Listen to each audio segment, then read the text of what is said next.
Chaque dimanche, à la célébration eucharistique, le prêtre, au moment de la communion, nous dit cette belle phrase: « Heureux les invités au repas du Seigneur ». Et nous lui répondons très souvent, presque machinalement, cette phrase, mais combien profonde. « Seigneur, je ne suis pas digne de te recevoir, mais dis seulement une parole et je serai guéri ». Eh bien, aujourd'hui, nous voulons parler de la parole de Dieu. La parole de Dieu. Et je voudrais commencer la parole d'aujourd'hui en nous ramenant à ce beau meuble. C'est une belle construction pour ce qui est de l'église Saint-Pierre et Paul de Châtelet, en pierre, en marbre. Mais cette belle construction s'appelle la chaire de vérité. La chaire de vérité est faite pour pouvoir être le lieu où le prêtre se met pour enseigner les fidèles, pour pouvoir décrypter, pour pouvoir rendre publique la foi de l'Église. Il faut dire que la chaire de vérité est le lieu où le prêtre explique et explicite la parole de Dieu pour ceux qui sont venus l'écouter. La parole de Dieu, disais-je, parce que la parole de Dieu, c'est Dieu lui-même qui se donne à son peuple, et nous allons en parler tout à l'heure. Chers amis, soyez les bienvenus. Nous sommes samedi, demain, c'est le premier dimanche du temps de l'Avent. Et ce samedi, comme tous nos samedis, nous allons rentrer dans la catéchèse. La fois dernière, la catéchèse avait porté sur l'autel. Eh bien, ce dimanche, notre catéchèse va porter sur la parole de Dieu. Car, savez-vous, dans l'Église, pendant la célébration eucharistique, il y a deux parties. Il y a la liturgie de la parole qui est précédée par ce qu'on appelle le prélude à la célébration eucharistique. Et il y a la liturgie eucharistique. La fois dernière, nous avons parlé de l'autel. Et l'autel nous a servi de prétexte pour pouvoir parler de la liturgie eucharistique. Nous y reviendrons dans une prochaine vidéo. Mais aujourd'hui, nous voulons faire le lien entre cet autel, l'autel du sacrifice eucharistique, et celui-là qui est l'autel de la parole de Dieu. Car Dieu se donne en nourriture à chaque Eucharistie, comme Dieu se donne à manger d'abord à travers sa parole. Il nourrit son peuple du pain de sa parole avant de le nourrir du corps et du sang de Jésus-Christ. Et c'est pour cela que dans chaque église est toujours mise à l'honneur l'autel et l'autel de la parole. Nous, aujourd'hui, nous voulons insister sur l'autel de la parole pour pouvoir nous inviter à bien comprendre que chaque fois que nous venons à la messe, pour pouvoir prendre part de manière fructueuse au corps et au sang de Christ, il convient de bien souvent prendre le temps d'écouter sa parole. La parole de Dieu est une parole qui est proclamée. Elle n'est pas lue comme n'importe quel livre. C'est une parole qui est dite pour que les fidèles puissent l'écouter, qu'ils puissent la méditer. Et c'est pour cela que la parole de Dieu est proclamée. Et vous, quand vous entrez dans une église pour votre célébration eucharistique, il peut vous être demandé de lire la parole de Dieu. Prenez le temps de bien l'intérioriser avant de la proclamer. Ne la dites pas, il ne faut pas lire la parole de Dieu n'importe comment. Il faut prendre le temps de détacher mot après mot. Car dans la parole, c'est le Christ lui-même qui se donne. C'est le Christ lui-même qui se manifeste à son peuple. Et le Verbe s'est fait chair. Il a habité parmi nous. Christ est la parole de Dieu. Et pendant la liturgie de la parole, trois parties fondamentales. Il y a 4 textes qui nous sont lus.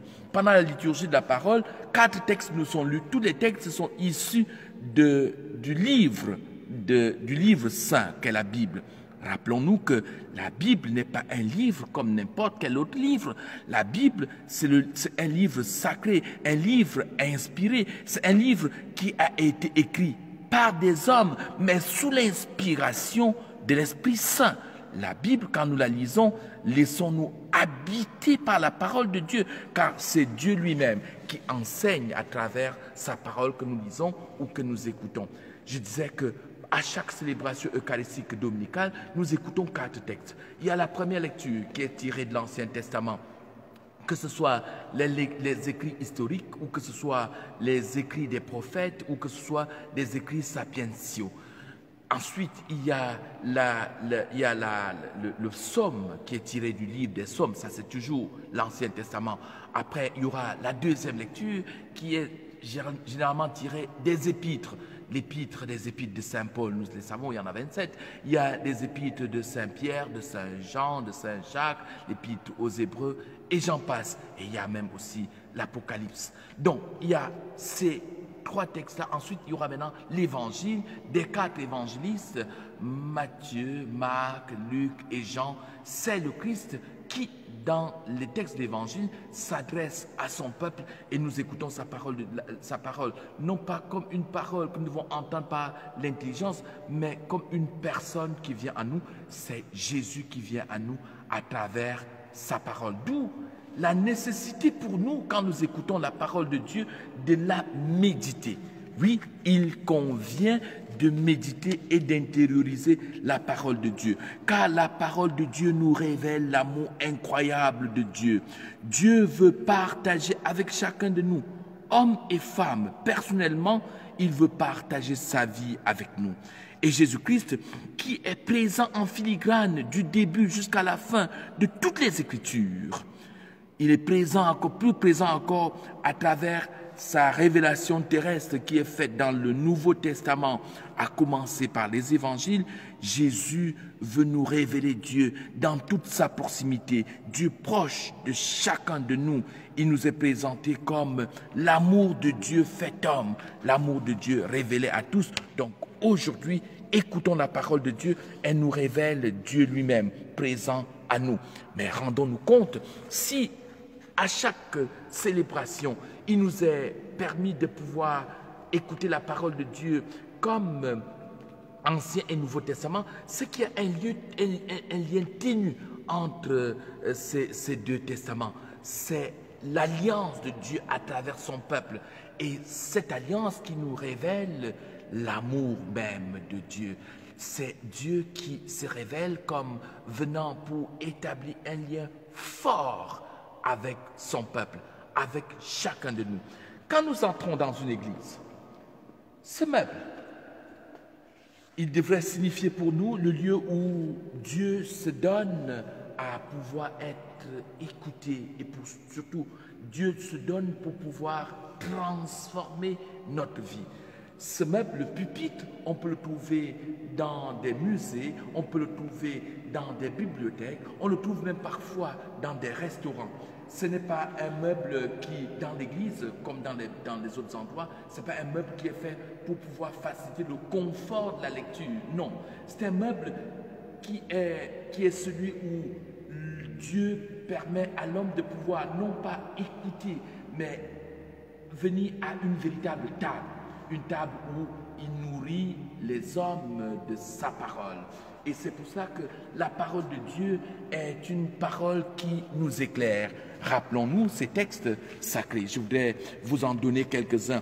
Ta parole est une lampe sous mes pas, dit le psaume. Mais il y a aussi ta parole, Dieu, est une eau pure. Elle est un bouclier pour ceux qui cherchent, qui se réfugient en elle. C'est le livre des Proverbes. Si vous demeurez en moi, dit Jésus-Christ, et que mes paroles demeurent en vous, vous demanderez ce que vous voudrez et cela vous sera accordé. C'est Jésus qui le dit encore dans l'évangile de Saint Jean.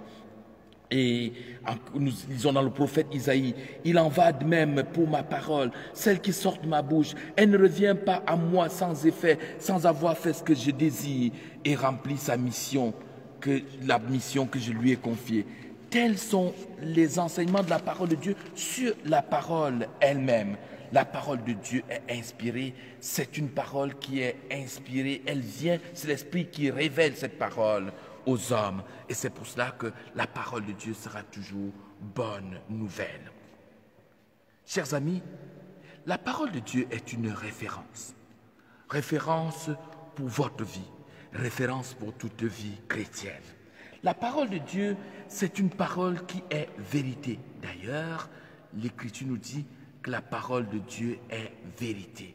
Et donc, aujourd'hui, quand nous écoutons la parole de Dieu, ne pas porter la critique sur la parole de Dieu et nous demander, il y a beaucoup de personnes qui me disent, on ne peut pas comprendre. Non, nous devons plutôt chercher à comprendre, car la parole de Dieu ne peut être que vérité. Elle nous dit ce qui est quelque chose, elle nous dit ce qui est indépassable, car la parole de Dieu nous révèle Dieu qui est la bonté et l'amour infini.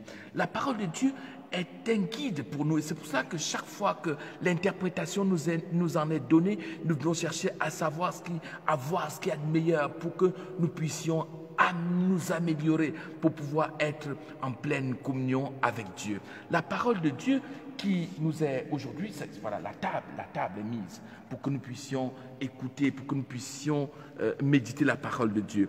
Donc, chaque fois que nous écoutons la parole de Dieu, cette nourriture, nous devons nous rappeler ces paroles du Christ qui disait « L'homme ne vit pas seulement de pain, mais il vit de toute parole qui sort de la bouche de Dieu. » Et la parole de Dieu, c'est une parole qui construit l'unité. C'est une parole puissante. C'est une parole qui permet à tous de pouvoir grandir. Et au cours de la messe, le prêtre qui la proclame est habité lui-même du Christ. Rappelez-vous dimanche dernier, pendant que je nous parlais de l'autel du sacrifice, je disais, le prêtre proclame la parole, le prêtre célèbre l'Eucharistie in persona Christi, dans la personne du Christ. Le Christ habite le prêtre quand il célèbre l'Eucharistie. Le Christ l'habite quand il essaye de décortiquer la parole de Dieu pour pouvoir révéler aux hommes qui est Dieu. Car j'ai souvent eu à le dire, et il est important que je nous le dise aujourd'hui, la parole de Dieu ne vise pas à nous enseigner un comportement moral, à nous dire ce que nous devons faire de nos journées ou de notre vie. La parole de Dieu vise avant tout à nous dire qui est Dieu. Et quand nous savons qui est Dieu, eh bien, le sachant, cela déteint dans toute notre vie et nous amène de manière inexorable à changer notre manière d'être, notre manière de vivre. Chers amis, nous voici bientôt au terme de cette catéchèse. Alors, je voudrais faire une petite synthèse pour les enfants. Mais avant cette synthèse, je voudrais dire que dans les Écritures, il est bon de pouvoir se rendre compte comment Jésus-Christ a aimé les enfants, comment Jésus a pris les enfants avec eux et comment Jésus, par sa seule présence, a été pour eux une parole éternelle, une parole dynamisante, une parole prenante. Et tous ces enfants qui venaient à Jésus, au point qu'on peut presque dire que certains étaient jaloux et voulaient écarter les enfants avant que Jésus lui-même dise « Laissez les petits-enfants venir à moi ». C'est dire combien la parole de Jésus était faite de manière à pouvoir toucher dès l'enfance, dès la petite enfance, ces enfants qui venaient à lui voulaient toucher au cœur. Aujourd'hui, il nous faut actualiser la parole de sorte qu'elle puisse s'adresser, elle aussi, aux enfants. Et pour terminer, la parole donc, nous la recevons chaque dimanche. Nous la recevons chez nous chaque fois que nous ouvrons les Écritures. La parole de Dieu, nous la recevons. Mais pourquoi nous la recevons?